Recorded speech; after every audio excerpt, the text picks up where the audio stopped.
was in a seminar where we talked about this. I'm like, hey, how do you get over that awkward, like, all right, we just connected, we're having a good conversation.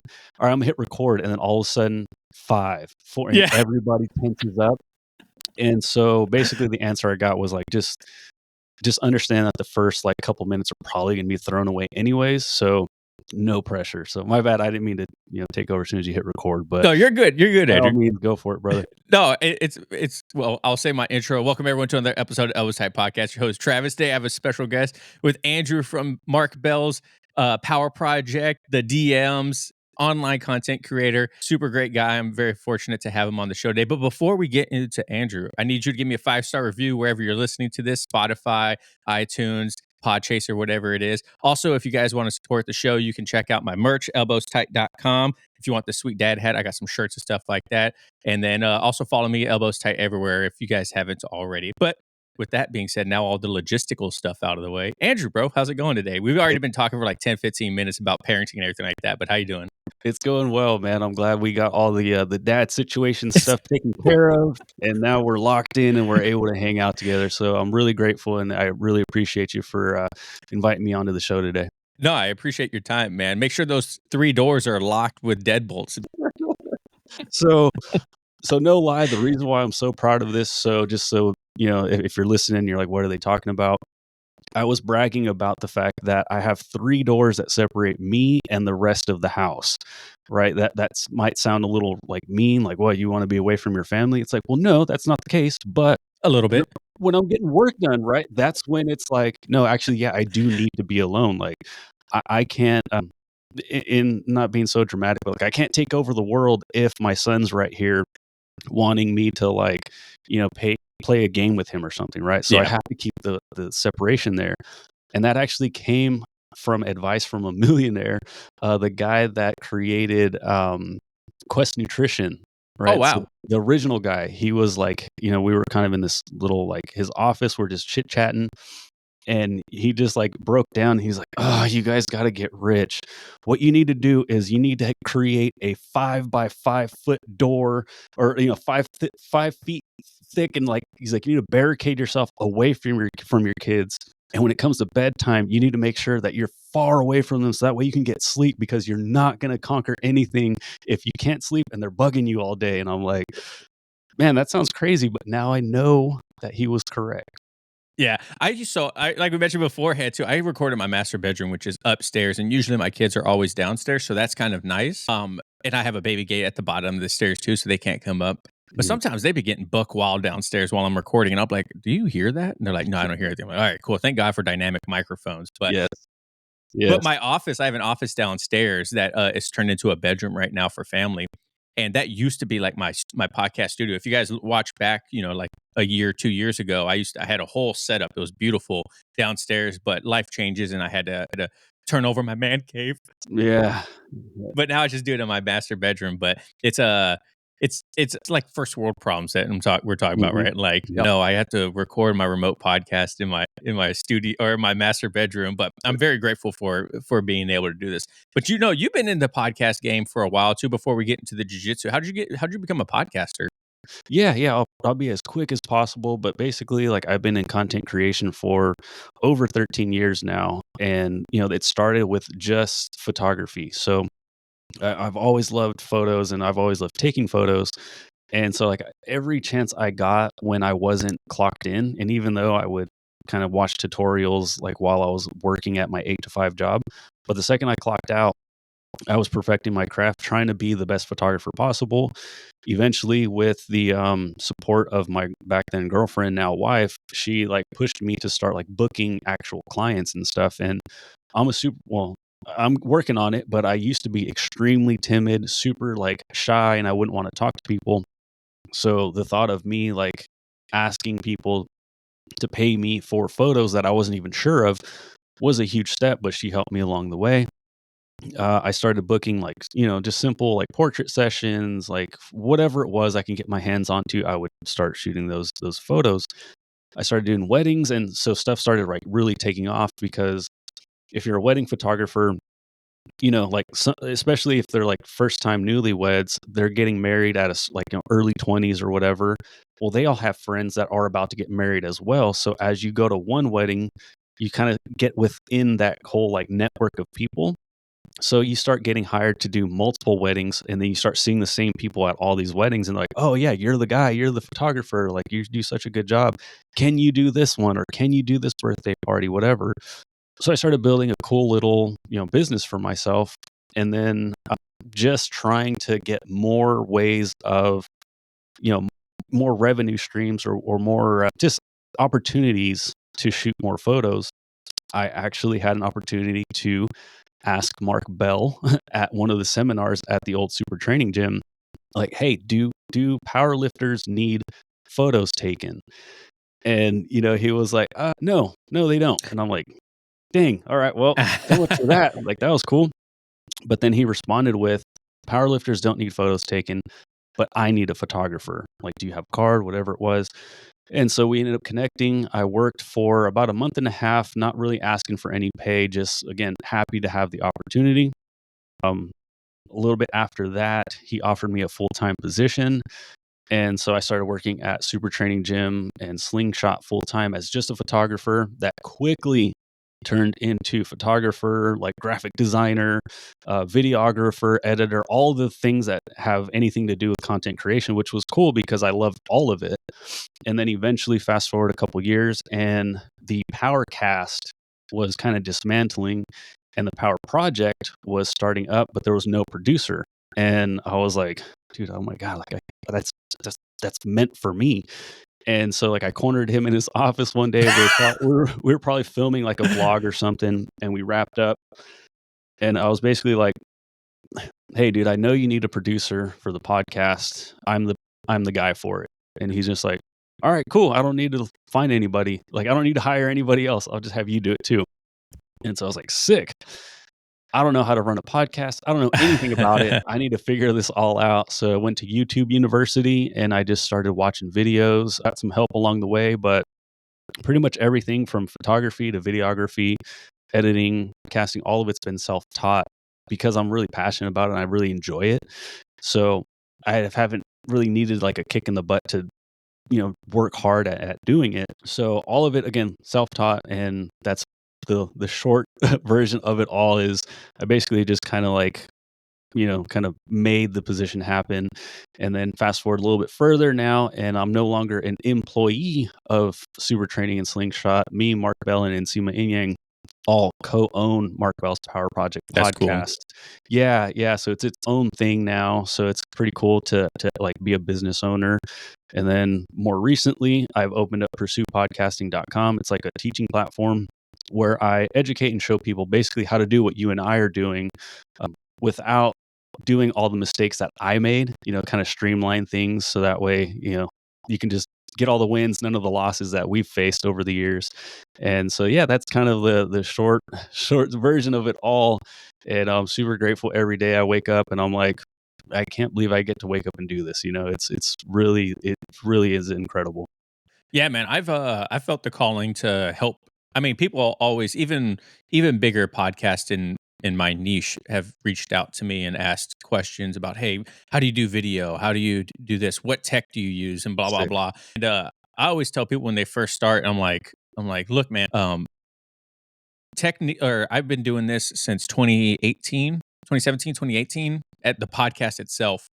And but been in content creation since like 2016, 2017. I used to stream on Twitch and whatnot, and so I did a lot of trial and error before doing that. So when I started the podcast, I was like, oh, I've already done this for a couple of years. Like it was easier for me to go over.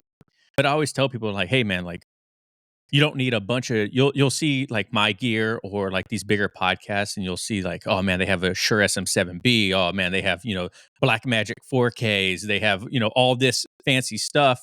And you're like, you don't need any of that. Get a good single light, an all right sounding microphone, and then use a webcam on your computer, or you could pick up a Logitech like C920 for like $50, and that's going to be more than enough. Lighting is more.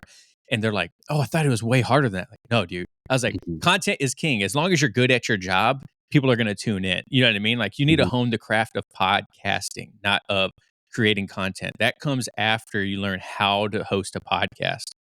Yeah, absolutely. No, you're right on point. And one thing that I started like really digging, starting to push people towards is like if they're going to do something like we're doing right now remotely on Riverside, or even if it's just by yourself on Riverside, using your iPhone. If you Yeah. have, I think it's like iPhone, iCam. yeah, like iPhone 13 and up, you can just like it picks it up automatically and it looks incredible. And you don't get any of the hassle of having to deal with like a gigantic file on your phone, then transferring it over. It's already in Riverside. That's incredible. And then since we're going down this path, the microphone I'm using right now is only like $70. It's a Samsung Q2U. Once you know this microphone, you recognize it everywhere because it's so freaking popular and so well done. We were joking on Instagram because I just got, I think it cost like $240 or $250 microphone from Shure. No hate, if Shure's listening. Yes, I do want that sponsorship, but I was running some tests and the audio quality is so negligible. Like nobody would be able to tell the difference between a $70 microphone and a $250 microphone.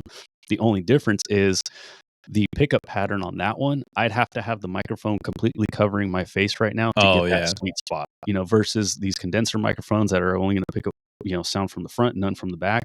That one was like, it was so big, and I'm like, oh, this will be sick for a video podcast where nobody gets to see what I look like. Like this is dope. So I scratched that, and so again, I went with the cheaper version because it sounded pretty much just as good, but also was just better suited for a video podcast. And it was the cheaper one, right? Like I didn't opt for the more expensive one. This is better. Yeah. And I tell people all the time, like, if you do like any hobby, you can make content out of it too. Like, it's Mhm. like people, and it's easy too, so easy nowadays compared to starting off, 8, 10 years ago. Anyone could be a content creator. Anyone can have an audience and stuff like that. And, my buddy that I was in the Navy with, he saw that I was doing elbows tight and he's like, man, if Travis has a podcast, I can do a podcast. And I'm like, 100%. I would take that as an insult. Like you could 100% do it. If you have something to say, then make a podcast. Like, Mhm. the old adage is just like, oh, everyone has a podcast. Like, yeah, but it's an easy medium to get in touch with people and it's Mhm. simple. It's just audio. You know what I mean? Yeah, and so just again, I love that we're going down this path. So sorry if you're listening, hoping to get some jujitsu stuff right We'll away. get there. Yeah, we will get there, I promise. Because I'm still at that stage where like the jujitsu bug hit me to where like we're talking about, I don't know, sports or something. But hey, yeah, that's pretty cool. But do you know anything about jujitsu? I Have you met my Lord and Savior Jiu-Jitsu? exactly. So I'm still there. So trust me, we're gonna get there. Um, but I just happen to really love podcasting and stuff. And I actually lost my train of thought. What were you saying? You were saying Oh, that. anyone Oh, can be yeah, a sorry, content that's what it creator. is. So yes, it does seem like everybody does have a podcast, right? It's a meme at this point, right? Where you talk about like having a podcast, but of the like roughly 4 million podcasts that are in the United States right now, only like 44% of them have 3 episodes or less. Sorry, so like almost half of them were like one and done. Mhm. And then if you take that a step further, only like around 156,000 podcasts in the United States have 10 episodes and have continued to publish on a weekly basis. So again, this is something I like to say, that while it seems like there are millions of podcasters out there, almost none of them are actually podcasting. So it right, there is the top 1% of podcasts that do get almost all the attention, or not all the attention, they get a lot of attention. But when you look at YouTube, Instagram, all these things, the amount of people listening to podcasts versus people that are putting out content is so lopsided. So it's actually the most wide open medium in the world to create content on, especially if you have something to say. It's irresponsible of you to not have a podcast. Even if you just have a hobby you want to talk about, like, dude, you don't know who you're going to impact. You don't know Mhm. who you could potentially inspire. The reach on a podcast is ridiculous. So yeah, again, like if you have something to sell, I mean, that's really easy. If you have a message that you need to get out there, you absolutely need to freaking have a podcast. And again, if you there's a lot of really bad hobbies that you can have instead of a podcast. At least this one will be somewhat productive. It'll bring you some enjoyment. It'll connect you with some really cool people. And then who knows, you down the road, you could potentially be sponsored and actually making money off of it. just endless opportunities with podcasting. Yeah, and I've got to talk to some incredible people within the jiu-jitsu industry, and then people that I've known of since I came from CrossFit, right? So it's like I got to talk like Jason Khalipa, you know what I mean? Like I got to chat with him for an Mhm, hour and a half, and I was like, "There's the only reason that happened is one because of jiu-jitsu, and the two because I have a podcast. Otherwise, mhm. like there would be no reason for him to want to chat with me." Yeah, no So that's been ah, like super cool too. Jason's such a cool dude, white belt mentality. He Yeah. is always fired up. I've never seen him tired despite having the craziest workouts. He is just always 1,000 miles per hour. One of the best dudes on the planet. I love that guy. He's incredible. Yeah, you guys have had him on the show quite a few times too. Yeah, a bunch of times. He actually texted me the other day, and I forgot to get back to him. Well, what's up, Jason? You should Yeah, come back my on the bad. show. It was looking for some media stuff, so that was my bad. No, but it's like, have you ever during your time with the Mark Bell podcast or Power Project, has there ever been like a guest that you guys have had that you were like, "Holy crap, we're about to talk with this person"? Yeah, absolutely. Yeah, Who was it? 1,000%. Um, it did take a lot of the edge off by hanging out with him and realizing that he's just one of us. Like, this is we've had guests where we kinda like, all right, we have to like, kinda be, I'll say, politically correct, or we just kinda like have to button up our shirts and, not tell dick jokes and, you just kinda gotta read the room a little bit. With this guest, instantly, and it'll make sense when I say who it is, but like we didn't have to hide anything about who we were. We were instantly bros, and it was just like it took off. But even with all that, as we're podcasting, I'm like thinking in my head, like, oh my God, I watched this dude's specials so many times. This is the funniest person I know, and I cannot believe I am sitting here talking to him. And that, of course, is Tom Segura. Like, Oh, nice. I Yeah. was like, it was definitely an oh shit moment where I was just like, dude, this is all because I learned how to use a camera. Like, this is weird. And it was a great podcast. It was actually filmed in Nick Bear's studio. I think maybe an older studio now, but so it wasn't with any of my equipment. So I had all my road equipment, not road the brand, but like on the road equipment, and I was all like ready to go. And then Mark was like, "Hey, how about we just like ditch all that and instead we use clip-on mics?" And I'm like, Do and you so know how hard this is gonna be? anybody, if you know what that life is like when you have two lapel mics, the echo and all that stuff, will now add two more and then put yourselves in a small room around a small table where you're going to have a lot of the reverb coming in and out from an untreated room and a hard surface, and then also just the omnidirectional microphone. In case anybody's curious, like omni meaning like they just pick up sound from kind of all over the Everywhere. place. Mhm. So if I have somebody next to me speaking, my microphone picks up, and then when I speak, his microphone picks me up. So it was just nothing but a freaking gigantic file of echoes. And there was no wide shots because it was such a small room. So it was a bit of a nightmare getting it all prepared. And so it was one of those things where like I was just thinking in my head, I'm not going to celebrate until I literally have this thing published, because so many things can go wrong from now and then. And I did my best. The audio was, it had some issues, and it pushed me to get even better with my audio production, which is cool.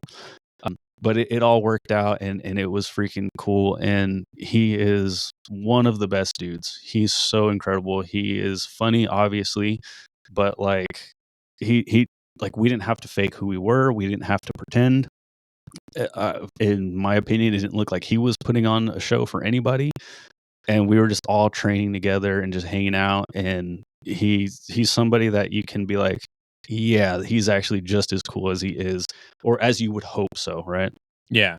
So when you started the podcast, obviously you didn't start doing jujitsu until what, like 2, 3 years ago? Yeah, it'll be, we're in October, so by the end of this month, it'll be 2 years. And Simo was just training the entire time that you guys have been doing the podcast. How come you never took it up earlier, especially with like a specimen of a human being telling you about it all the time? Yeah, no, great question. I, kinda going back to, again, what I said in the beginning, like, I was very timid, very shy person.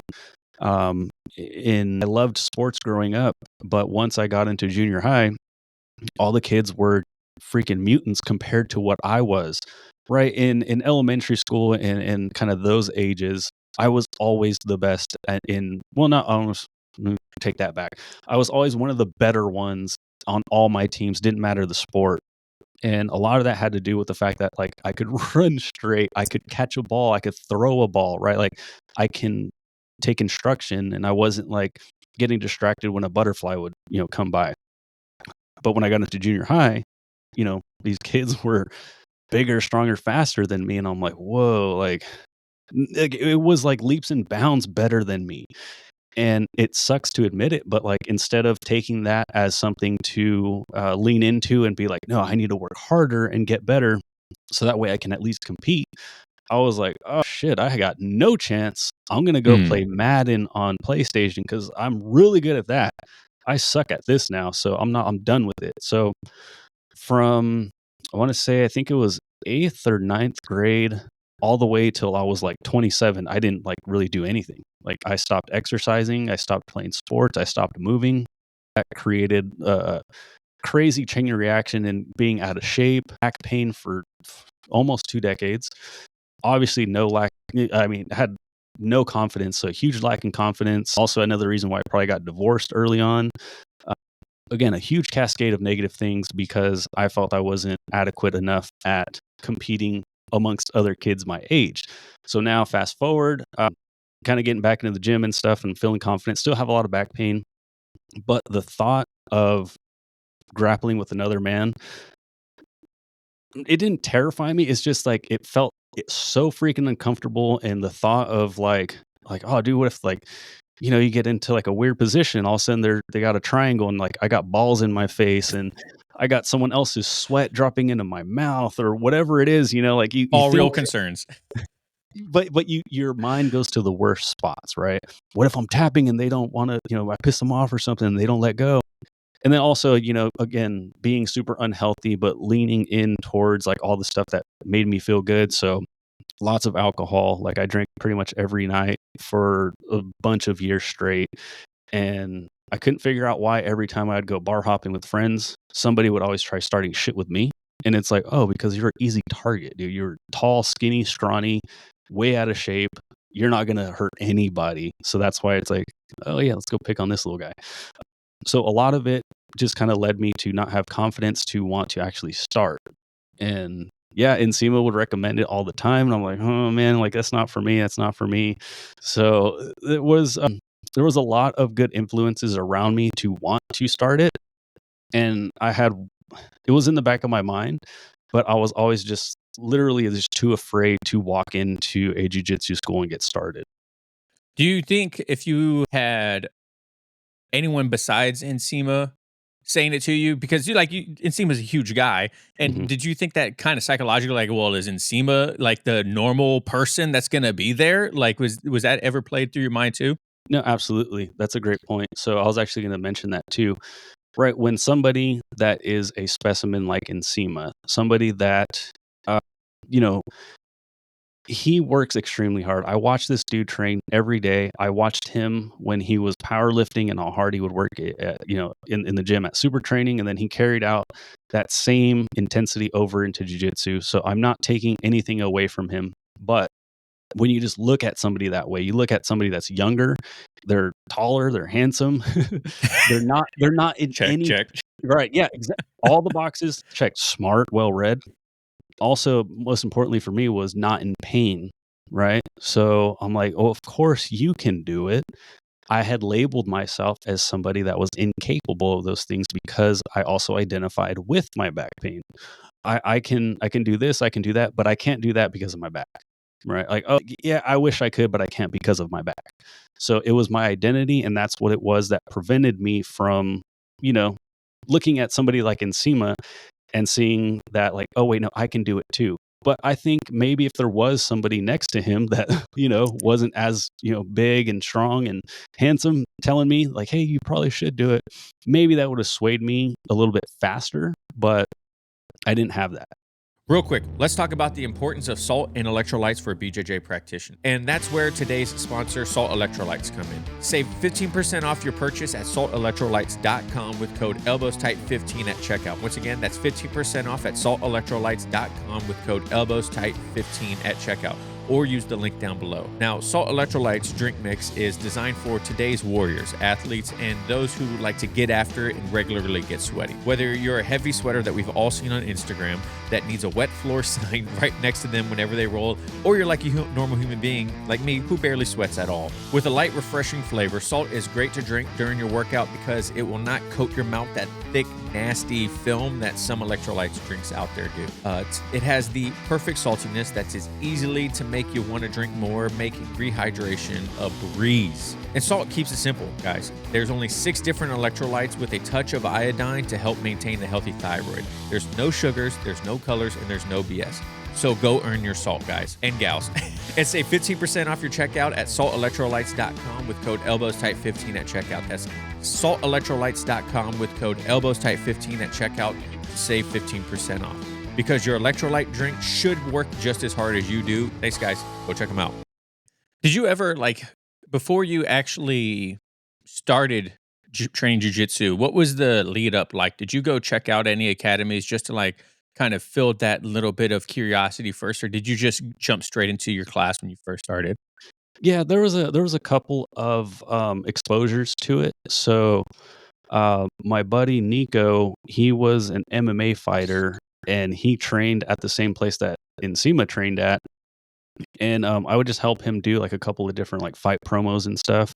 And so I would go to his jujitsu classes and I would film. And I remember I was so thrown off because in my head, what I'm thinking a jujitsu school was basically a room full of bullies bullying each other until somebody gives up or they turn into a bully themselves. That's what I thought it was. It was like, hey, we're going to throw you in the fire. If you're one of us, you'll survive. If not, there's the door.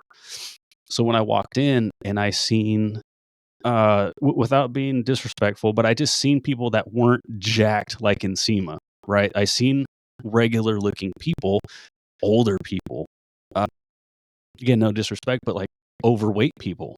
And I'm like, wow, this actually Average looks Americans. Yeah. Yeah, sorry guys. It's true. 100%. So again, and I seen people having a good time. So I was like, wow, okay, maybe if they can do it, maybe I can do it. And then, again, picking up any photography job and that sort of thing. So I started going to other MMA fights, and then that kind of pushed me away again because I'm like, oh wait, these guys are different, which obviously you and I know is yeah, dude, that's not your traditional jiu-jitsu experience. So again, a couple of exposures, but again, moving forward a little bit, no, I hadn't really ever experienced any grappling, any school, any class setting of any kind. It was just all right, today's the day, here I go. Yeah, and it's interesting when you first step on that mat and have that first experience too. I talk about this with a lot of people, especially people that come from a physical background, whether it's sports, weightlifting, or something like that. When you go through that first class, there's luckily everyone that I've talked to on this podcast obviously stuck with jiu-jitsu. But there's definitely a good majority of people that go through that first class, and probably men that are either overly confident or underconfident in themselves, and they take it as, I don't ever want to go through that again. That is just way too much for me. Was there ever a moment of that when you first started where you're like, I don't really know if this is going to be for me? Thankfully, no. And so that's for 2 reasons. The easy one is the obviously I didn't have any confidence, but I have been around the most elite athletes that you can imagine for many years now because of the podcast, because of Super Training Gym, right? If WWE's in town, all those wrestlers are coming to train. If there's a strength coach, he might bring in one of the athletes, going to the 49ers facility and not hanging out. That's maybe a little bit too liberal there, but being in the same room as Fred Warner and then watching him rep out 315 like it was nothing, and then him coming up and racking it and then coming up and saying what's up and then taking a picture. I don't have anything to prove to anybody. if you tap me and it's your day one, I'm gonna give you a high five and be like, holy, like, dude, that was sick. Um, again, that's just because, like, what am I gonna prove to you on a Monday morning before everybody has to go to work? Like, it's not really that big of a deal for me. So when I walked in and I started getting wrecked by everybody, which happens to this day, Yeah. 2 years later, it didn't bother me at all. And, I would say that the only time where I was like, "Oh, shoot, maybe it wasn't that it wasn't for me. I was like, getting ready for a competition, and I started getting, like, a lot of weird anxiety because I had just competed, and I kinda got wrecked. Like, I didn't score any points, and I lost by a total of, like, 2 points total, like, for between 2 different matches. One was basically 0-0, and I got a negative or something like that, and then the other one, I lost via 1 takedown, and, like, I couldn't get out of it. And so, a lot of people's, excuse me, a lot of people's advice was like, "Oh, dude, you just gotta get right back in there." So I'm like, shoot, okay, well, let's do this. And so I signed up for the very next one, which was like 2 months later. And as I'm training and under somebody, I would start getting really anxious and I started panicking. So I went through this weird phase where I would just disassociate. Like, let's say me and you are rolling. All I could think about was, damn, who's going to call me out next? And I would just be like, whew, Mm. hey, man, here's my arm. Please tap me right now because dude, I want to stop, And so, like, I took a little break from that and then, kind of pulled out of the competition and was just like, I just need to make jujitsu fun again. I got advice from other people that kind of experienced similar things. And they were like, yeah, dude, just push all the competitions back. Don't worry about it. Just go in there and have fun. And then a year later, I competed again and had a freaking blast. And then I shortly after got promoted. So that was the only time where I was like, man, like, I was having such a good time. I was feeling confident. I had like a really like good gas tank on the mats. And then all of a sudden, like, I start panicking. I can't breathe. I'm like, this is weird. But then you get through it.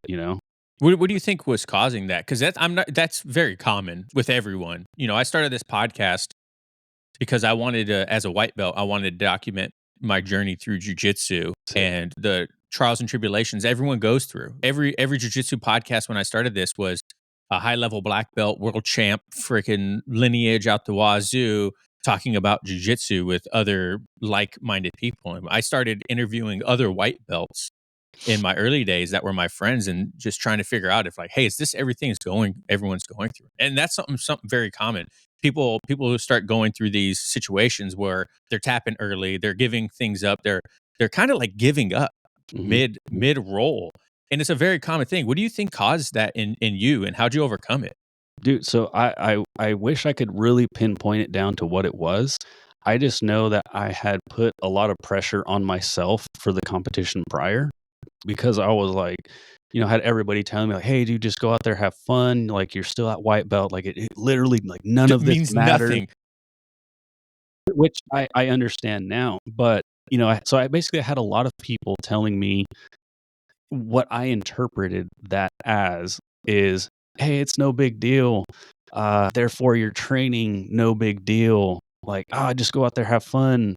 Hey, just go out there and have fun at training. Hey, like, kind of like half-ass everything because the competition's not really worth that much." And so I was like, no, like, I need to take this serious. Like F that. Like, so I got a little frustrated and I'm like, you know what? I'm gonna go out there and win a gold medal. Like, that's all I'm gonna do. Like, it's either that or bust. So, like, my training, all that stuff was like amped up. So I went from, like, starting like the first year, like 2-3 days a week to, all right, now I'm gonna compete. So I competed like, I think, like 8 months in. So I went from like 2-3 days to 4, 5, and even 6 days a week. Wow. So you can imagine the fatigue and everything. So every time I trained an extra day, I got hurt. So I hired a wrestling coach to help me with takedowns. Got the worst stinger I could ever imagine. I was in so much pain. Again, I have no idea what I was doing at the time. I barely know what I'm doing, but I went, shot in for a single leg, and my head just went straight into a dude's thigh, Ooh. and I was just like, and I'm like, oh, I can't move. A week later, I take a very light bump and I fall on the ground. My back seizes up, and like all of a sudden, I can't move because my back pain is back. And I'm like, dude, this is ridiculous. Like, why does this keep happening? So I'm freaking out. Obviously, with that mentality and that overuse of my body, I went in and, like I said, I didn't score a freaking point. So I had a similar mentality prepping for the very next one. And I put so much pressure on myself because I'm like, no, I got to win. I have all these people around me. They know me from the podcast. They know me from lifting. They know me from all these things. I need to go out there and win. And so once I started training, like Yeah. everything was like death gripping everything. Like, oh, I need to get this passed right now because I got to get these points. And my buddy Chris Robertson, who's kind of, helped me along the entire way, was like, bro, calm down. And I'm like, what? And he's like, you're so tense right now. I'm like, oh, shoot. Like, okay. And I try to calm down. And then, you go roll with somebody else that, isn't quite that close to you. So they're trying to get their training in. So they're going hard. And next thing I know, I'm under somebody and I'm like, I'm tapping to just anxiety. Like, I'm like, hey, dude, like, I don't feel good right now. I need to take a break here. And then, like I said, what would happen is I wouldn't even care about the person I was rolling with. So like if me and you were rolling, I would just literally be thinking about, fuck, dude, who's going to walk through that door? Like, I hope it's not somebody that's like has a chip on their shoulder that wants to beat me up or whatever it was, like making up these fake scenarios. Because if I stopped and thought about it, there's literally nobody out there that wants to do that to me. But in my head, I'm like, oh man, oh my gosh, what if, professor walks in and he like, had a bad day or something and he like makes us all just do live rounds or something, you know what I mean? Yep. Instead of like, hey, how about we get a frame in right now? Like the very basic things of the here and now. All I did was think about anything other than the role because I needed to disassociate. I wanted nothing to do with being in that position. And I can't think of his name right now. A French dude actually kind of coached me up on it. And he's like, yeah, you're disengaging. So what he had me do was jump on an assault bike and go at a pace that is annoying. Not annoying because it's too fast. It's annoying because all you want to do is break the speed because it's like a slow pace, but not a cruising pace. A pace that's just hard enough to be like, shoot, like, dang, this is kind of hard, but like you want to just like stand up and go just so that way you can catch a little breather. And he's like, that's the exact same feeling that you're trying to avoid when you're under somebody. He's like, so what we're going to do now is we're going to control your breath and you need to keep it was RPMs. I forgot what the RPMs were exactly. So it was around, I'm going to mess up the wattages, but basically, again, a pace that you could maintain for 10 minutes without completely dying. So he's like, you're going to maintain that. Breathe in through the nose, out through the mouth, and just kind of catch your breath, like let your breath go, but also let your mind go and try not to worry about anything. And it was crazy because he would be like, come back to your breath as it got hard. And I'm like, like he would call it out before I even realized what was happening. And what was funny is like, as if I can calm myself down, hitting those RPMs was super easy. Then he was like, all right, let's think about you in the bullpen.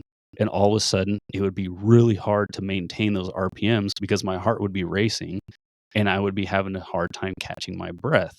So the practice was get into the flow state to where you can maintain it, then have that micro exposure of what stresses you out. Okay, being stuck under somebody like as their gi is like covering my face or something, right? Okay, can I calm down? Can I catch my, okay, cool, I can catch my breath. All right, all 330 competitors to the bullpen, that feeling you get when you're like trying to warm up and all of a sudden you get that cold chill of like, oh, they're calling my group. Calm down, calm down. That horrible awkwardness of being in the bullpen as you're standing next to the guy that's going to try to kill you, trying to be stone faced and be calm. Okay, calm down, calm down. All right, they call you out. You walk to the mat and now the ref is looking at you and they're like, all right, come here. Find that breath, calm down. So doing that practice, like, dude, it was such a game changer for me going into that competition. So our group got delayed by over an hour. Oh, and man. I was still able to like kind of catch my breath and stay calm. And I did pretty good. Won 2 2 matches by submission. I screwed up and gave my arm up on accident this time and got arm barred, but I ended up taking home bronze that day, and it felt great. It was really good. And so since then, what I do to kind of prevent that feeling is like, one, be in the moment, like, hey, be here and now. And then also, like, just think about something that makes me happy. Like, that usually will snap me out of it. But if I can't, an automatic thing that I do during every roll is I smile. I literally will be in a bad position, just smiling my face off, Forcing it. just like making that facial expression has been such a game changer. So, if anybody listening, if you feel that way, just give it a shot. Just smile. I have been so hard on my body for so many years.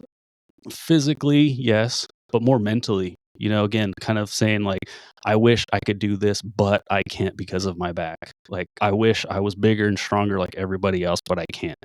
I would beat myself up, kind of verbally and emotionally. But now I'm like so grateful for this body.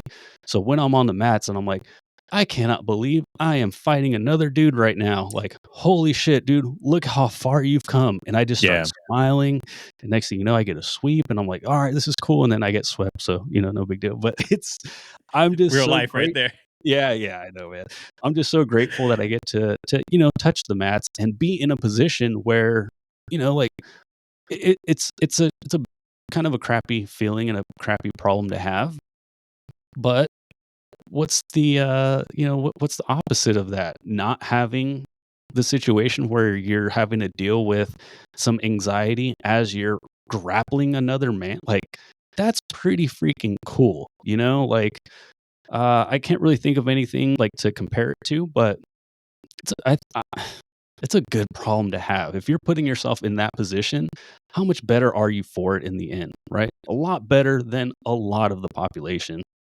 Yeah, absolutely. I always talk about like blue belt blues, which is kind of like what you went through as a white belt, but it's like the unrealistic expectations we put on ourselves, right? And it's such a hard thing to let go when you get in there. And I always hate telling people, "Oh, just keep showing up, just keep showing up." But a lot of times if you do keep showing up, you learn to work through it. Right? Mhm, You start talking to people and you're very fortunate to have such incredible people around you with such a wealth of knowledge and experience that they can really, hopefully, even if you hear the same message from multiple people, sometimes it hits differently depending mhm, on who's saying it, right? So I think that's super, super important too. Of like, if you guys are going through a difficult time in your journey, dude, everyone does it at every belt level, every level of experience. Like, don't worry about it. Talk to someone. Try to figure out something. Maybe shift your goals or try to figure out like what's the root cause of this? Is like, why am I putting this pressure on me? I just did an Instagram post where I got recently promoted to purple belt. And like I was talking about how purple belt feels freeing, right? Like I don't have any expectations of myself. Like now it's me get to experiment. And I don't know why I felt that way as a blue belt. I don't know why maybe it was like the time spent at blue belt. I was almost a blue belt for 5 years. And it's like maybe it was that, maybe it was like seeing my friends get promoted and I didn't and I'm like, "Man, what am I doing wrong?" You know what I mean? Like there was like a lot of like psychological things behind that feeling. And it was nothing against not being promoted or my friends being promoted or anything like that. It was more of like an internal reflection of like what am I doing? Like, how come am I gonna be a blue belt forever? I don't wanna be a blue belt forever. Like but like when I got promoted to purple, it was like I legitimized myself. Like, all right, I know jujitsu. Like I know what I'm doing. Now have like there's zero reason for me not to just completely go all in on experimenting, having fun, looking at training differently. I felt like I was like every time I rolled with someone as like such a long time blue belt, like I was like, I need to prove to them like or prove to myself that it's not me. Like it's just mhm, timing. It's like, you know what I mean? It's like all these things going through my mind. And then I was like, now looking back at it, I was like, what was I doing, man? Like showing up, I get to go train. I don't have to. I get to. You know what I mhm, mean? And that mind mhm, shift, that mind shift, like really helped me a lot. I looking at being fortunate enough to be able to do this instead of like, what do I have to do to get that promotion? What do I have to do to win that competition? What do I have to do to make it to training tonight? Is like you can because when you start feeling like it's an obligation, then you really can start going down this rabbit hole of like, I'm not succeeding. I'm not doing good. And like to your story, you start losing sight of how far you've come. Bro, you were like your body was battered and beaten before you even got on the mats. And now look where you are. You want to, you got medal to competition. You're a blue belt. You've done all these great things. So it's really easy for us to put the horse blinders on and completely forget about where we're coming from because all we're focused on is like, what is the next goal? Like, whoa, whoa, whoa, whoa, whoa. It's a journey, bro. Like there's going to be more. There's more to that. There's other roads that can lead to what your goal is. Yeah, I forgot about that really quick in my early stages. Once I really was like, okay, yeah, this is actually a sport that I love. I think again, looking at like my life and stuff, like I grew up loving basketball. What was again, just like all the sports, like I was good young, and then eventually like, whoa, this guy's like 6'5" and he's only, like 14 years old. Like this is crazy. Like, I quickly realized like, because I can dribble without looking at the ball doesn't mean that I'm actually any good, like in the grand scheme of things. But with jiu-jitsu, I'm like, well, like, I'm about 6 feet tall. I got really strong legs. I've been lifting for a long time. So like I got good strength for jujitsu. Like, man, like I actually might be pretty good at this. And then so like everybody's like, hey dude, like just take it slow in the beginning. Like, yeah, no, I'm good. I'm good. I'm gonna go slow. Yeah, dude, I don't want to burn out. Like, let's go slow. It's Bit like by the bug. 2 days, 3 days, 4 days. Like, no, I'm still going slow. I feel great. I'm going slow. Like this is real slow. Lying And to then yourself every time you step on the mat. boom, like, you hit that wall, and I had that, that very common rib thing where you're like, "I don't know, I think I either broke a rib or popped a lung or broke my spine, like, I don't know what it is, but I'm figuring it out, like, I can't quite breathe, but we're good." So I had that thing hit me pretty quick, and I'm like, "Man, maybe I wasn't going as slow as I thought." But, you get excited and, like I said, you hit your first sweep or you get your first submission or you barely miss your first submission. You're like, "Oh, I gotta get that." And you just it's such an amazing sport. I'm so glad that it found me and it all worked out. Yeah, and that brings up a great point of like celebrating small victories in your journey too could really help this a lot. What do you feel like was your first victory outside of winning a competition? Like you're like, holy crap, that just happened. For me, it was like surviving a round with a higher belt without being submitted. You know what I mean? Or not tapping to pressure or, being able to escape a knee on belly, stuff like that. What was like one of those first moments in your jujitsu journey where you're like, that was a victory for me? Yeah, absolutely. So mine wasn't even like a like really even a thing where like like, oh yeah, you got through the finish line, like good for you. No, it was just the fact that like I touched the competition mats, right? Like when like I'm lined up for my first competition, I just start laughing. I almost started crying because I was just thinking about like dude, at that point, like 8 months or a little bit further than that, it's like, dude, like 10 months ago, you couldn't even really like stand or sit without being in a lot of pain. And look at you now. And I was like, oh my God. I was like, dude, gotta focus. Like this dude's about to try to kill me. When I first started jujitsu, I told literally nobody knew about my back pain. Right. So I started jujitsu and I made sure that nobody knew that I had a history of back pain. I didn't want back pain to exist once I walked through the doors at Waza Brazilian Jiu Jitsu here in Elk Grove, California. Nobody knew about my back pain. My back pain didn't exist. And I went in there and I trained. And every day I left, I was like, I'm a new person. Right. That was the biggest win of my life because I had been held back for so long because of this freaking back pain. And here I was rolling on the ground, getting inverted even, and, getting, dudes in positions to where like they couldn't kill me, like that was freaking cool. So that's definitely the number one thing for me is like just getting out of my shell and, you know, again, doing something that I thought I would never do. Right? I had doctors tell me that I'd never exercise again because of how bad my back pain was, or Crazy. my after the X-rays and stuff, and which at the time sounded pretty crazy when they're like, "Oh yeah, you'll never be able to exercise again." But now I'm like, well, doctors don't really know shit sometimes. Sorry, fuck it, yeah, all the disrespect. I was gonna say no disrespect, but well, the thing is, like, so a buddy of mine, he just competed at Fight to Win, and his knee popped during the event. And I was like, "Hey, dude, like, just so you know, when you go get that MRI, they're gonna be like, you're so screwed." I'm like, "But the thing is, they don't have a picture of your MRI before it started hurting, so they only have that to compare to, like, a brand new knee that has never done jujitsu for the last decade plus. Like, so don't worry about anything that they have to say." And so with like my back pain, it's like, really? Like, dude, they were getting ready to schedule me for surgery. I am not joking. Literally the first day I went to go get x-rayed on my back, they're like, "Yeah, we should probably get you in to figure out how we can, get in there and start surgery." And I'm like, "No, you won't."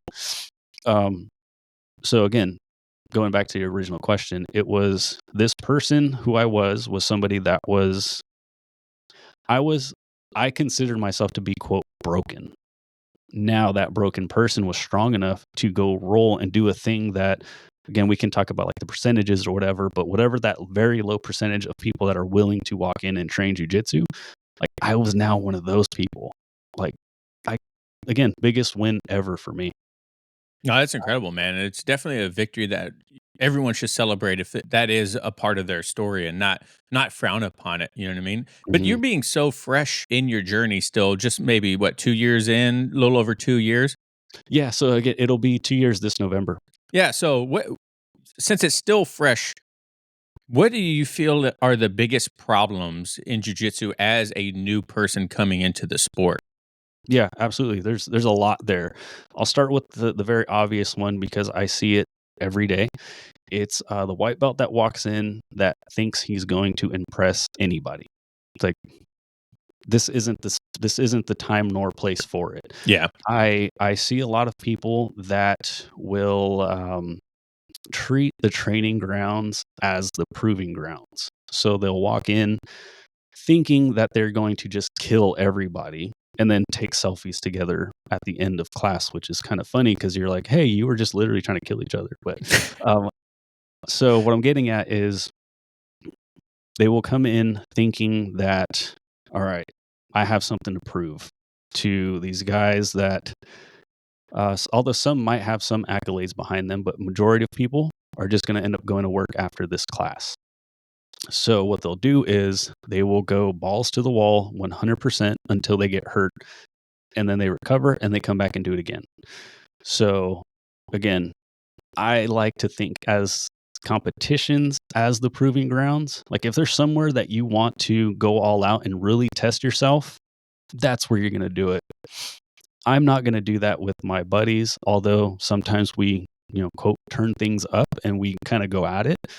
But we never ever walk in thinking like, today's the day I'm going to beat the shit out of so and so or whatever, like as we're like walking in, right? I see the school and classes as like the training grounds. Like this is where I'm going to practice. This is where I want to get good. This is the place where I want to walk in feeling good, and I want to walk out feeling just as good. A lot more tired and a little beat up, but I don't want to walk out of there like, shoot, I did too much and now my knee hurts again and I probably won't be able to do the rest of my responsibilities to the, highest potential. So I see that. That's more of a mental thing.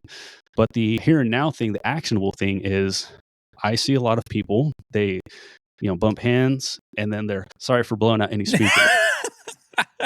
They come in, they death grip, and they're just breathing through their mouth, and they're so tense and they're so fired up, and their face is just like they're going crazy, like if their life is on the line. Yeah. And I'm like, bro, we're flowing right now. Yeah. Yeah. So I see a lot of white belts that want to again prove something, but they also want to do something. Right? You don't know what you're doing. What are you gonna do? And that's coming from somebody who is still trying to figure things out. But one of the just absolute freaking goldest gems that I've ever received. Is there such thing as a golden gem? But pieces, gold nuggets, whatever you want to call them. The best piece of advice that I've ever received as a white belt came from Cassio Wernick. He was like, "Don't fight back." And I'm like, "The fuck?" Like, bro, this is jiu-jitsu. I thought you were supposed to. And he's like, "What are you going to do to a black belt? Are you really going to get out of that armbar? Are you really going to be able to prevent him from sweeping you? Like, sure, put up some resistance, but that doesn't mean go like all spazzy and try to like do a backflip or." He's like, "No, when you get caught in something, ask questions, learn, go through the motions. Be like, hey, can you, as you get your arm, like, hey, stop. Like, what did I do to get here? Or how do I prevent this or whatever it is?" But he's like, "Don't fight back." And I'm like, all right. And so sure enough, you actually make a lot more training partners when you're not spazzing the heck out and you're actually working and training and trying to get better. So yeah, those three things I see right away. Again, the ego kind of getting into it, the crazy spazzy breath work, like not staying calm throughout the workout. And then also again, like, dude, like you're a white belt, like you don't know what you don't know. So quit trying all these random things. Sit down, chill, calm your face down, and start asking some questions, right? Yeah. Those would be the main things right now that I could think off the top of my head. Yeah, and you once again, like you do the DMs podcast with Mesa Fowler and what's his name? Deron Wynn, yeah. Deron Wynn. And Deron, he's still in the UFC, isn't he? Yeah, so he's not right now in the UFC, but there is a possibility that he'll come back to bare knuckle MMA. Okay. Yeah. Which both of them, Mason is high level black belt, traveling, does all seminars. Both of them just a wealth of knowledge. How do you utilize them to where if you have a question, you just go straight to them and you're like, "Hey, I'm encountering this. What can I do here? My mindset here, blah blah blah." Like, how do you use them to like better yourself without it coming off as like I'm trying to take advantage of this relationship? Yeah, no, definitely. So I was a little bit more like kind of like selective with my questioning, especially like on air for sure early on, but they both quickly reassured me. They were like, "Bro, there's more people that are at your level than there are at our level. So there's no such thing as a dumb question." And then I forgot who it was, but Duran was giving the example of one of the best wrestlers. I'm sorry, I don't know the names of all the wrestlers, especially when he was on the men's U.S. national team. But he was like, "Man, he would ask the dumbest questions, the most basic questions, and we're like, dude, is this guy like brown nosing? Like, why does he keep asking these like super basic things?" But then come to find out, it's because he's getting like a tiny little bit more information on the basics every single time he asks these questions. And then every time he asks a question, he gets a little bit better, small percentage better on whatever it was, whatever the technique was. He's like, then we're like, shoot, he's now better than us. Like, this is crazy, all because he's asking these very simple questions. So this was a Jason Khalipa thing, white belt mentality. Yeah, dude, asking as I don't want to say as many dumb questions as possible, but like there's almost no dumb question that you can ask. So when I'm asking them a question that I have, I'm kind of asking for the viewers that are at my level as well. So I've kind of taken a step back and been like, yeah, you know what? This does feel a little selfish, right? Because I can ask a very like, hey, do what happens when I go for an underhook and they go for an overhook and now I'm stuck. And they would answer it very like easily. And I'm like, yeah, there's probably a good chance that a lot of people have dealt with that situation where they're trying to go for like a knee cut and like, oh, let me get this underhook and oh shoot, now my elbows feel like it's gonna break because they got this tight overhook and now I'm screwed. Right? How many people have been stuck in that position?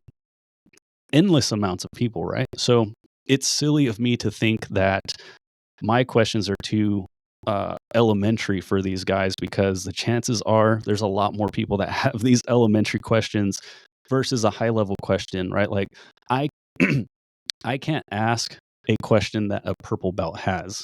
right? So I'm not even going to try because I'm not at that level.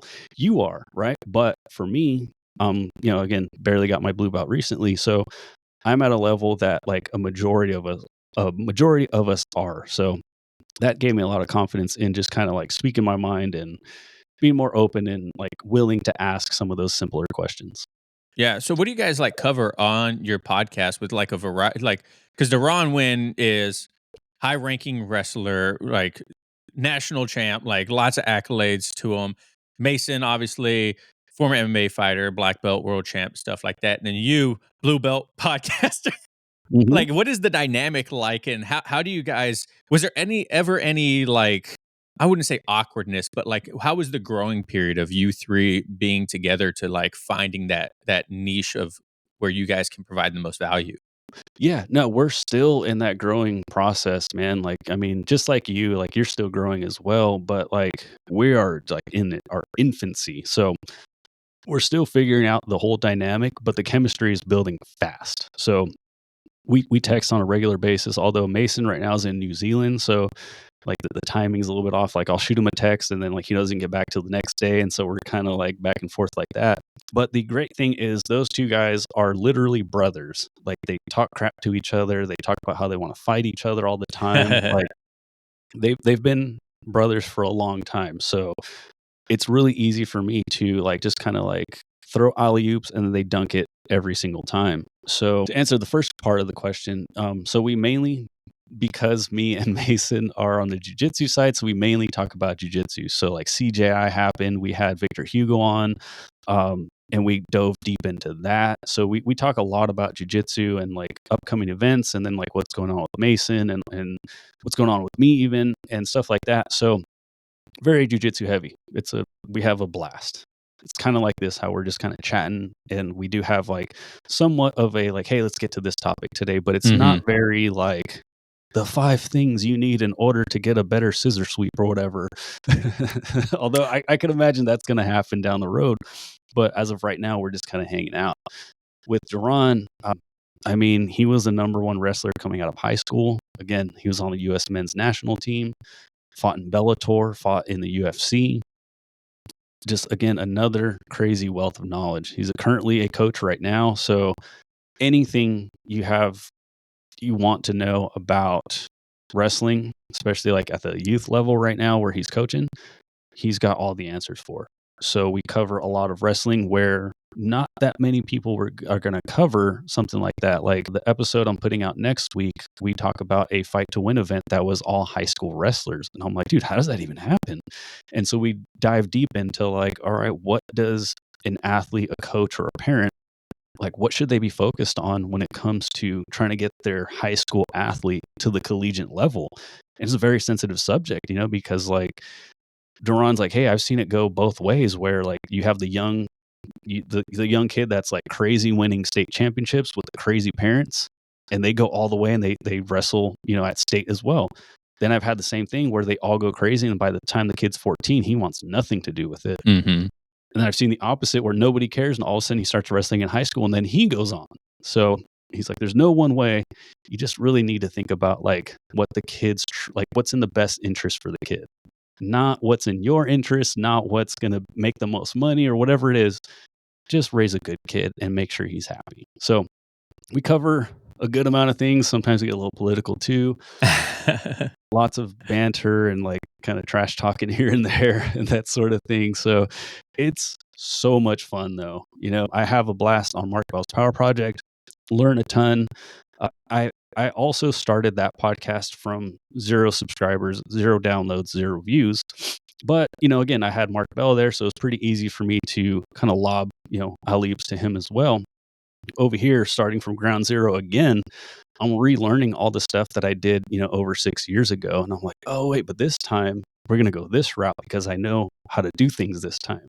So it's been a lot of fun. And it's cool because I'll walk into like to jujitsu and somebody will be quoting something from the DM's podcast. And I'm like, whoa, it's getting out there in the real world. This is cool. So people are appreciating it and they're accepting it with open arms. So it's I foresee that as being a really, really big podcast soon. It's just gonna, it's just gonna take some time. Yeah, it's funny you mentioned that people talking about it when you go to jiu-jitsu because I've rolled with people not knowing that they listen to my podcast, and afterwards like, "Hey man, by the way, I love the podcast." I'm like, That's cool, I was like, man. "That's cool, man. I appreciate that." But in my mind, I was like, "I'm so glad I didn't be a dickhead during this role because that could have been really bad." Yeah. Could you imagine the online hate? Like, Travis is actually not nice in real life. This guy is super duper fake. The internet nowadays, man, is going to be ruthless. I was like, but no, it's super cool hearing people, people messaging me on Instagram and saying, "Hey, man, I love your stuff," emailing me, joining my communities. Anytime anyone dedicates any amount of time to the podcast, whether it's a review, shooting me a DM, joining my community, my Discord, my Facebook page, or a Facebook group, if you guys want to join those, links gonna be down below. The Facebook group is much larger than the Discord. Discord's hard, man. Like it's hard to get people active on a Discord, Mhm. but it's growing as well. But that's one thing that I absolutely love about jujitsu is like the community aspect and like you talked about, like how you can go to people with problems and you're like, oh man, like how do I do this or what's going on here, or even something simple like I love flashy geese. Like I love like Control Industries. They always got some nice ones. Hyperfly.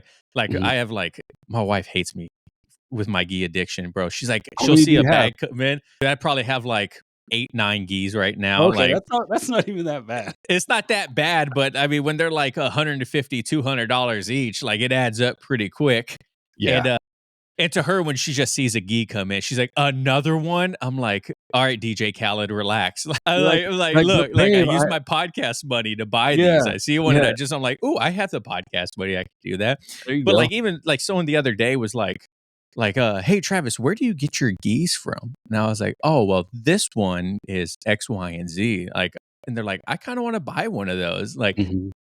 I think geese are kind of like one of those things people don't really talk about, but it can be kind of like tribal. Like, like they're like, I love this one. This one is mine. There are many like it, but this one belongs to me. How do you find like a good gi? And like, do you go to Mason and like other people and we're like, hey man, what do you guys think about these brands? Yeah, so initially, that's so funny, dude. So a lot of my stuff. So real quick about the community. So that was something I was just completely thrown off by. Again, so I started jujitsu. I think I was 37. Yeah, I had to have been 37, and I, I keep to myself. I have a super tiny circle, and some of that's just like literally just family. So the thought of being in my late 30s making new friends, right, is like kind of unheard of. Yeah. It just doesn't happen. But I'm not joking when I now have like best friends, right? Like I text these dudes on a daily basis. You probably have this too, where you have your buddies all in the thread and you're all talking crap, like just, again, I'm not the person that's like, "Hey, bro, like, you guys want to get the family together and go on the boat this weekend or something?" Whatever it is. I'm like, no, it's like, I don't like people like that. I've been on camping trips. I've been on boat trips, barbecues, like birthday parties, like all these things and I'm like, dude, it's only been 2 years. And it's like, it literally like making my whole world better, not just like confidence, not just my like physique, not the minor surface things. I'm talking like my wife has friends now because of jujitsu, and she doesn't do jujitsu, but the wives of my friends, they all keep in touch now. So yeah, the community is amazing. As far as geese, because of that community, I started getting like a couple of hand me downs because they're like, oh yeah, you're gonna need one, and you're gonna need like your Tuesday throwaway gi when we're just doing open mat, and then your Wednesday gi you're gonna want. Lucky. So I got some pretty crappy hand me downs, but I'm grateful for them because like they had like holes in them and mismatching pants versus the top, and so when I finally did go to like start like, okay, let's start purchasing stuff. Nsima was huge with Origin. Like he's like, bro, Hmm. these are the best by far. I'm like, oh, okay, cool. Let me check these out. That And buckle is incredible. yeah, no, the buckle's cool. The first one I got was like their super cheap one, which like doesn't have like any weave at all. and it was like super slick. And I was like, oh, this is a nice lightweight one. Like, this is cool. Like, I really liked it. And, I get comments all the time like, dude, you're so slippery when you wear that one or whatever. There's so many. You greasing? You greasing with it? And then when another dude's like, bro, you're so slippery. And I'm like, yeah, hopefully it doesn't piss anybody off. But like, yeah, jiu-jitsu can be so gay sometimes, man. And you don't realize it because you're just like in someone's guard, and then, or like you have them in your guard and your legs are wide open. And then all of a sudden, you get your legs in butterfly, whatever it is. Embrace the awkwardness, bro. Yeah, you really do got to embrace that awkwardness. So I liked Origin Geese early on, and then I moved up to their Pearl Weave, which is a really great gi, super lightweight. It's very freaking durable, and again, I really like that Pearl Weave. I got a gift from my buddies because one of my buddies, Chris Robertson, he competed at Worlds last year at brown belt. And I helped him every step of the way with his diet. We got him down from like 205 to like 168 or something crazy. Wow. Yeah, dude. He was so he was the first person that I ever worked with where I was like, hey, do XYZ. Hey, bro, I did XYZ. I'm like, oh shit, he actually did it. I had to lean on a couple of different people because I had never helped anybody to that extent. So like I reached out to Stan Efforting, of course, Mark Bell. I reached out to all my resources to help make sure that he made weight. And shout out to him. He ended up winning worlds at brown belt. So really, really cool accomplishment. While they were there, him and one of my other buddies and their whole families, they bought me a Shoya roll, the Shoya roll IBJJF collab. Sick gi. Talk about money. Dude, so dope. It weighs less than this shirt. Like, so freaking nice. So upset, but so I ended up getting, my Waza patch on the back, and it's sick because that's the name of my school.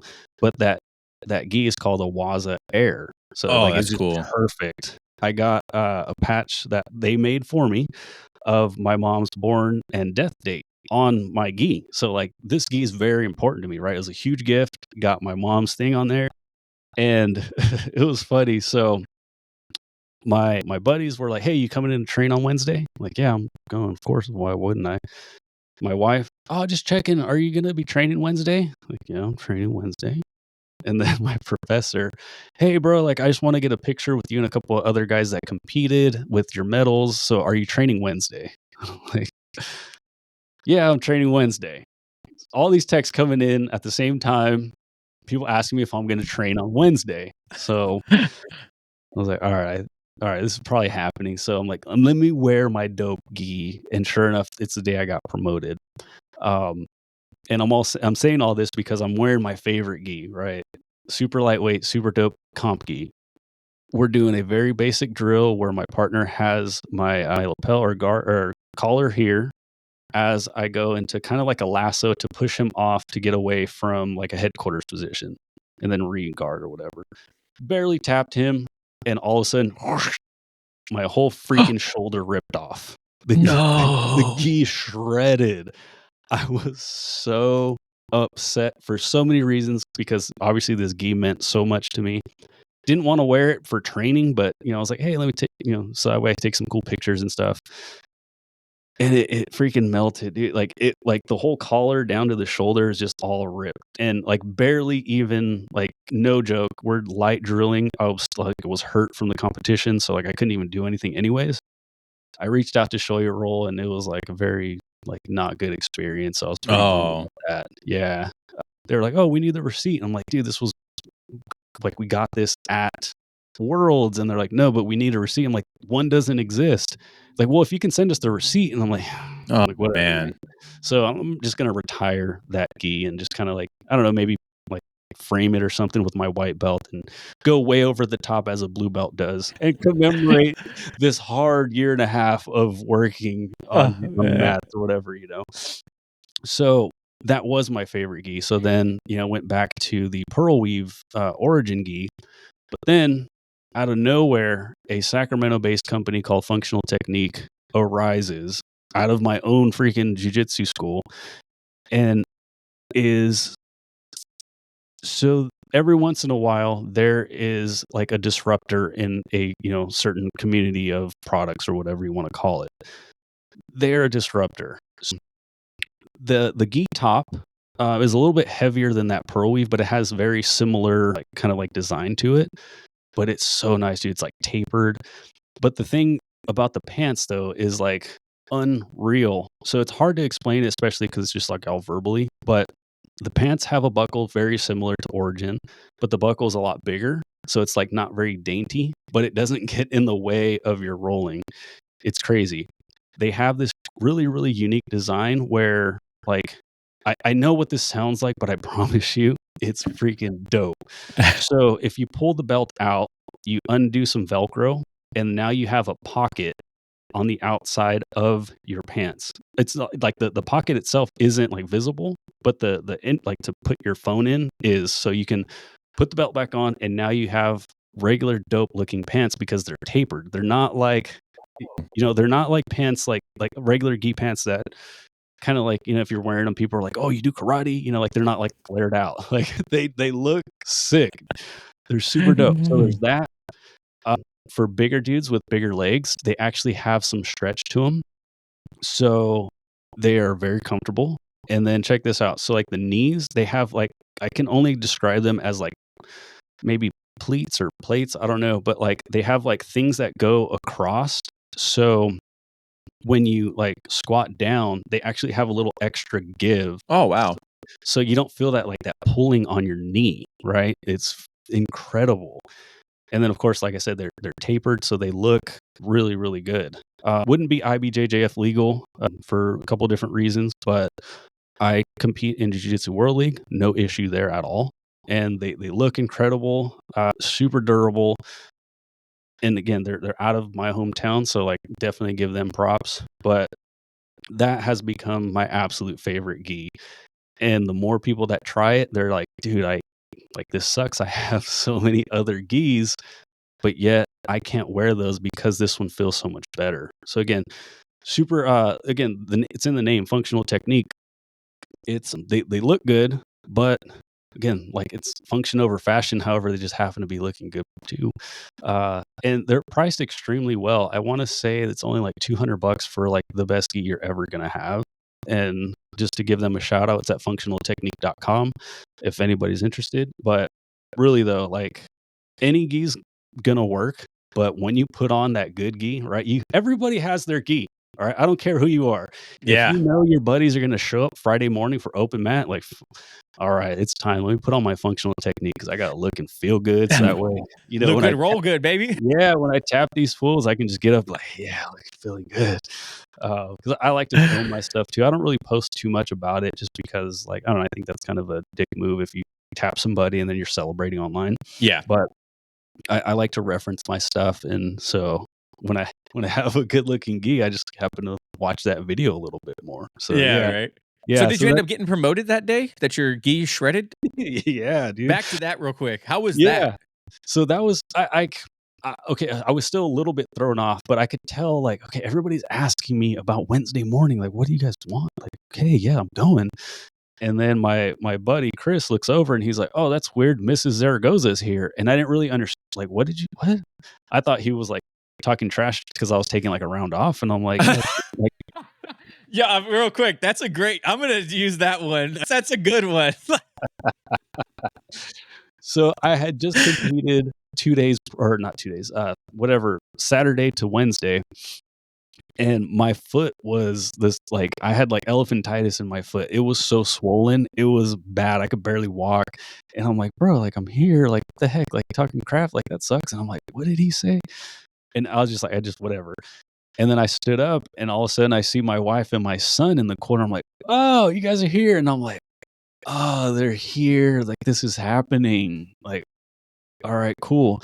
And most belt promotions, they happen at the end of class. But my buddies that I've been kind of bragging about, they had to they had to leave. They once open mat was over, they have work and stuff, so they had to bounce. So my professor Sean was like, all right, normally we do this at the end of class, but because of scheduling, we're going to do it first. And so he called me and my buddy Derek up, and he's like, hey, I just want to give these guys a shout out. They just competed. My buddy Derek, I don't know if it's super heavy or heavyweight, but he's a big dude. But he's not your typical super heavyweight like in SEMA. Like, okay, he's at that weight class because he's jacked and he's a big dude, not because he has a lot of body fat. So he just blows through everybody. 100% submission rate. Obviously, got the gold. And so, he's bragging about him, and then he's, bragging about me. And then he's like, because they've been so consistent, he's giving a little speech there. He's like, they both earned their blue belt today. And so I was like, oh, dude, like, this is crazy. Like, this wasn't supposed to happen. Like, I'm not supposed to be the guy that's even in here. And here I am getting a blue belt. And I know that a blue belt is still brand new, right? Like, I understand that. But I see it as somebody that just never gave up. And all the stuff that I've been through, I've so many outs, so many different times that I could have been like, oh, this hurts, that hurts, or I'm too busy for this. My son's brand new and I'm not sleeping, so I can't go train, all these things. And I stuck with it, right? After my first day, dude, I had the worst mat burn in the history of jiu-jitsu. Like, I'm literally like in the Jiu-Jitsu Hall of Fame for the worst freaking mat burn of all time. It's so gross. It's like pussing everywhere. Ugh. And I kept coming back. I don't know why I did, but I was really proud of myself and really, really just like one of the cooler things of like getting promoted. And so, yeah, I kind of knew it was coming because I kind of almost got the ultimatum of like, hey, you either compete at white belt or you just train and you get your blue belt. Like, it was kind of one or the other. And I didn't really feel like I didn't want to just be given a blue belt just because it was a time thing. I was like, no, I need to go earn that and go compete. And so got the bronze and then came home with the blue belt. So that was cool. Yeah. What did you what were your emotions like as he's untying and retying that new blue belt? What was going through your mind? Obviously you just said like it wasn't supposed to happen, but I know every time I got promoted, there was some like it was kind of emotional, man. Like it's a lot of hard work to go into every belt, especially white belt. Even that first time you tie that white belt, there's a lot that goes into it that you need to be proud of. Like, what was going through your mind emotionally as you're getting that blue belt tied on you?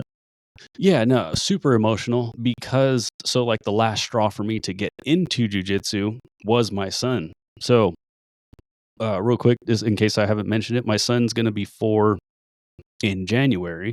So I know that I want him to train. I did not want to be one of those parents that makes their kid train, but then they go sit in the corner and don't train themselves, especially if they're given advice and that sort of thing. It's like, hey, bro, you don't even know what you're talking about. Um, I didn't Shut up. want to be that dad that told his son to go do something that he wouldn't do. So I wanted to be the example. And so when I got that blue belt, it was like, yeah, I actually belong here. Not that I'm not saying that no white belt belongs at jiu-jitsu. Everybody listening, you all belong at jiu-jitsu, regardless of how long you've been training or your background. But again, I just felt more legit. Like, okay, if he has questions, hey, son, I have this different colored belt now, right? Like, Mhm. and again, like he like was probably on the phone, like my wife's just trying to keep him quiet or whatever, as I'm getting promoted, like he doesn't care. Yeah. And who knows if he cares on the next promotion or not. But again, it just kind of was a little bit of that, like, okay, this is legit now. Like, I actually know a little bit of jujitsu, right? And I know what it's like to almost get put to sleep and have to tap. Like, I know what it's like to have somebody almost go to sleep and have to tap. Like, have these experiences now that I can then share with him, right? And they're only going to grow and compound on themselves by the time he's ready. So the reason why I got into jujitsu was him. And so as I'm getting that promotion, I'm like, yeah, I'm preparing myself even better to teach him. And getting that blue belt again was just like solidified, like, yeah, we're actually moving in the right direction. And so with all that in mind, I'm getting super emotional. Like, I played it cool. Internally though, I'm like, all right, like, yeah, man, this wasn't supposed to happen. You put in the work, you deserve this. Like, yeah, now it's time to really have fun, because I always felt like at a white belt, when I would ask questions or I would try new things, it was always like, you're a white belt, just survive. And I'm like, oh, I understand. Thank you for that. But also, I'm surviving, to my best Yeah. of my ability. But also when I survive and I don't attack or I don't sweep, I don't do anything else, I'm just a punching bag. Like, I don't like that. And so now at blue belt, you kind of have a little bit more credibility in what you're Mhm. asking and then what you're trying. So I really, really appreciated that. And I said this on another podcast, but I'm like, yeah, I'm going to treat my blue belt years as my slutty college years. And I'm going to try so many different things. I'm going to try, X guard. I'm going to try all these weird guards. I'm going to try collar sleeve. I'm going to, go for this submission. I'm going to start mixing in some triangles even here and there, So like all these things I'm just going to start experimenting with and having fun because I feel like blue belt does again give you some credibility, like, okay, you do know what you're doing, but also like, freaking blue belt, look at him trying all these weird things, Yeah.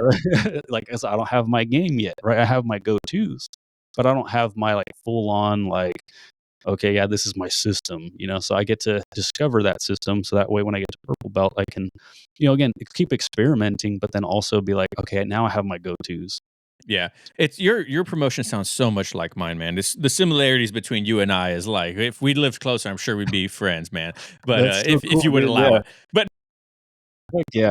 No, we no, definitely get some rounds in for sure. right? No, so, like, um when I got promoted to purple, I woke up and I wanted to train first thing in the morning because I knew that my wife was gonna be busy the rest of the day with work and everything like that. I was like, I don't want a reason not to go. I'm just gonna wake up early and go to jiu-jitsu class." And I didn't know it at the time, but our 6:30 AM class had already gotten canceled. And so my wife was like, "No, no, just go to the normal class." And I was like, "All right, fine, whatever." And then, as I'm getting ready to leave, my wife is like, "Hey, I need to get the kids ready. That way, I'm gonna go do the CrossFit because our Jiu-Jitsu academy is attached to our CrossFit gym." She's like, I'm gonna go do the 9:30 AM CrossFit class. It's on a Friday." And, I was like, "Oh, okay. Sounds good." I was like, "Just bring the kids, put them on my side. I'll give them my phone, go do the class. Don't even worry about it. I'll take care of them when you guys get there." And so the class starts, my wife shows up late for CrossFit. And I was like, she gets in and I'm like, "What is this lady doing? Like, just put the kids down and go do CrossFit. Like, what do you, I got it. Relax." She like sits down and I hear plastic in Cody, my black belt's gi. And I was like, "Wait a second. What's Yeah. going on here?" And then same thing. Cody's like, "Hey, this one's been a long time coming." One of my best friends, Travis, promoted a purple belt. And I was like, I haven't talked about it on the podcast still, but I was like, so like, wait a second, this is happening. Mhm. And I'm super grateful for my wife and Cody because they were doing it behind my back, and both of them were like, we were texting each other like, "Please let Travis not see me texting her or him and think that there's something going on or whatnot. We're just Yeah. trying to get your promotion." You know what I mean? And I'm like so grateful for those two. And it was an incredible experience, even getting promoted. And same thing as I was like trying not to get emotional during it. You know what I mean? Because it's been Mhm. such a long road, and doing jujitsu, being a blue belt in my eyes for such a long time, it was like, I was like, "Holy crap!" And same thing, I felt like it legitimized me, like Mhm. especially as like a content creator within the jujitsu space. All my friends that are black belts, they're like, "Dude, once you get to like blue belt's cool and you can make content at any belt level, but like even within the jujitsu community, when a black belt or someone sees a purple belt, they're like, that guy knows jujitsu. Like he's in it for the long haul. You know what I mean? Like he's like, to your point, like he's got his game. He understands Mhm. like the positions and how did things work and whatnot. And so it was like a super cool and humbling experience of, getting promoted. And I'm forever grateful for jujitsu and the community and everything like that and the people that I've gotten to talk to and whatnot. And it all accumulated into that moment of getting that purple belt tied around me. And I'm sure it's going to feel the same way at brown, and I'm sure it's going to feel the same way as black. But I just honestly didn't expect myself to take so long to get there. And it's no one else's fault besides mine with my inconsistent training, my family, and the pandemic and everything like that. And but now it's like relit that fire. I'm like, let's go, man. Like I love training. I love showing up even more now, and I love tying that purple belt around my waist and going and stepping on the mats. You know what I mean? It's Mhm. been so much fun. Yeah, I'm gonna have to dip out in a second here, but I wanted Yeah. to continue on with that part about like feeling fired up because there's like that saying in at least for in the weightlifting community or like gym community, which is like like motivation will fade away. Like make sure you just have the discipline and you go like screw motivation, blah blah blah. Which I agree with, right? You have the habit set in, everything else will follow. With jujitsu, same thing, right? You have the habits, like you do the on the mat stuff and you do the off the mat stuff, so that way you can do better on the mats. But when you do have that crazy dose of motivation, I say ride that wave like you're freaking surfing on that thing because it is fleeting, right? It will come and go. There are going to be the days where you wake up, especially during the winter time. Thankfully, it doesn't get too cold out here in Sacramento, but those days, it's just like, like, dude, like my bones ache a little bit more today, and like, it's freaking cold. Hmm. When I touch the mats, it's gonna be cold. You're just like, dude, I'm tired, but I'm already awake. Let's get going. And then you have the other days where you like, you can't hit the ground fast enough. You're like, let's freaking go. Like, I cannot wait to get there. Yeah.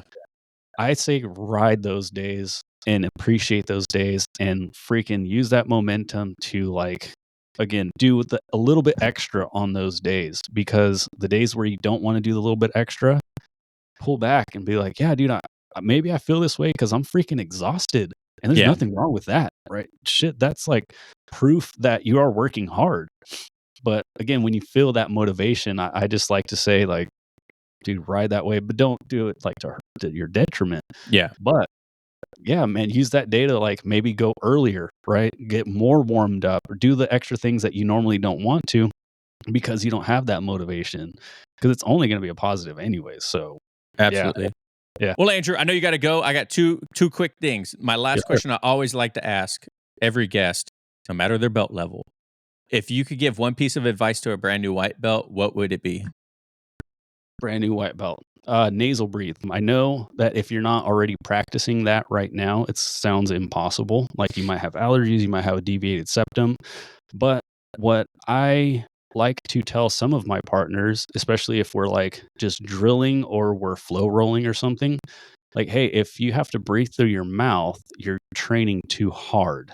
Slow down, catch your breath, and try to nasal breathe.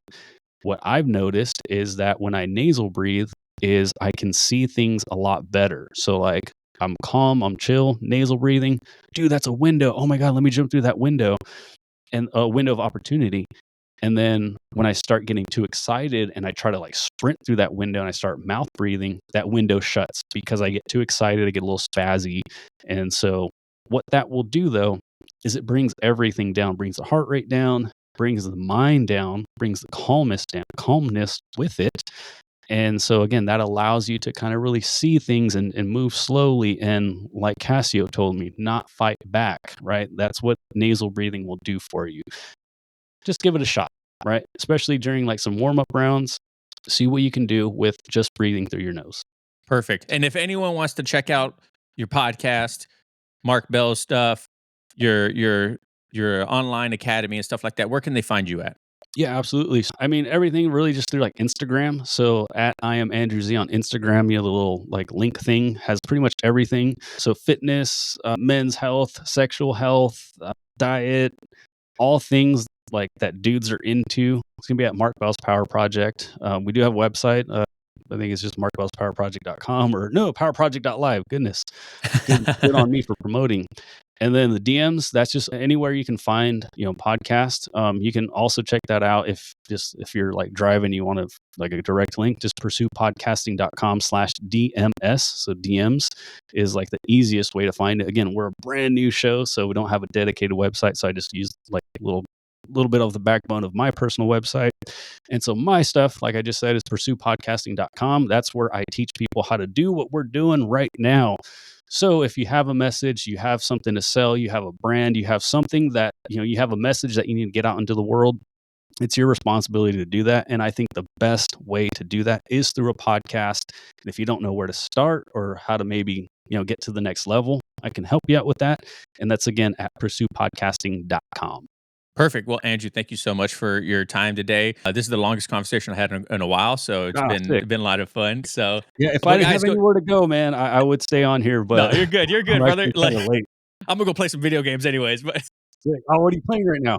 I'm playing WoW right now, so I got Okay, back into okay. World of Warcraft. So, That's dude, my Xbox has collected nothing but dust since my son was born, and I want to get back into, like, the new college game, and, like, I'm like, like, it's just not gonna work. It just yeah, won't work, but, we'll see.